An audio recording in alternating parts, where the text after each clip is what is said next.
Hi everyone, my name is Divya and today I'm going to be showing you how to measure the optical density of a bacterial culture using a nanodrop. So I know a lot of those words might not make any sense, but don't worry, I'm going to go over all of it now. And since I'm in the lab tonight anyway, I figured I might as well use this time to complete this assignment. So if you know about proteins, they're basically molecules that are pretty important to cellular functions.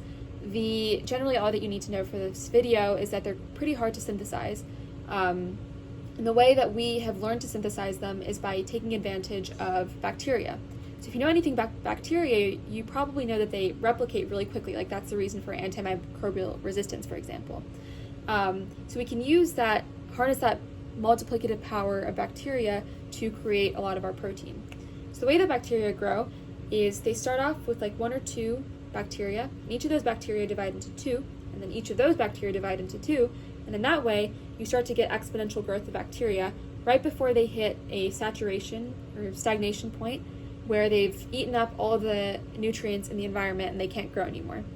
So in order to produce our protein or like express it, overexpress it, we want to add a certain molecule. But we want to add that molecule not when the bacteria are so saturated that they can't divide anymore and they're not making any more proteins. And we also don't want to add it when the bacteria are too sparse and they get stressed when they are asked to do something crazy like produce a random protein. So you want to hit it right at that sweet spot where the bacteria are right before saturation and they're still healthy and robust and actively dividing. So the way we identify that point is through something called the optical density. So the optical density is basically a measure of how much bacteria are in a sample. And the way it works is by shooting a beam of light through a sample of bacteria. Now, if there's a lot of bacteria in that sample, that light will get scattered in all different directions because it's hitting all the cells in there. And the detector on the other side is only going to measure like a couple of rays that happen to hit that detector. If there's no bacteria in your sample, the light will pass right through and the light will hit the detector with maximum intensity. And so in that way, we can correlate the intensity of detected light with the OD600 and the amount of bacteria in our sample. So we use this very nifty machine called a nanodrop, which both records the intensity of the light and performs the calculations for us. So for our purposes, some researchers have determined that adding our molecule at an OD of 0.6 to 0.8 is optimal for protein production. So now I'm going to show you how to do that. So once you get to your nanodrop, you're going to see several options for the types of molecules you want to measure. So we're going to do OD600 because that's what we discussed earlier, and we're doing a 600 nanometer wavelength, and you don't really have to worry about the absorbance correction or the cell number conversion factor. So you lower the arm, it'll calibrate. Now it's going to ask you to clean both pedestals, which are these 2 points here, and load the blank.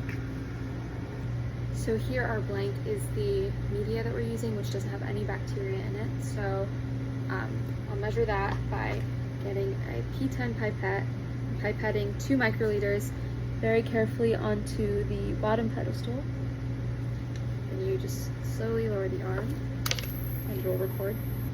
So once the blank has been measured, you can wipe down both pedestals with like a Kim wipe that has distilled water on it.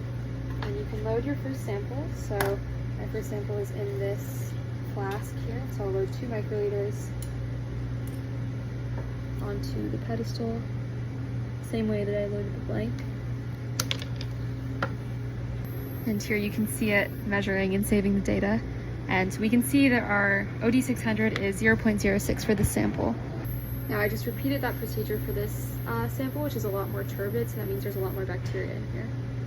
And here you can see that the OD600 is 1.17, which is out of the range that I described earlier. So once you're done taking all your measurements for all your samples, you can hit end experiment.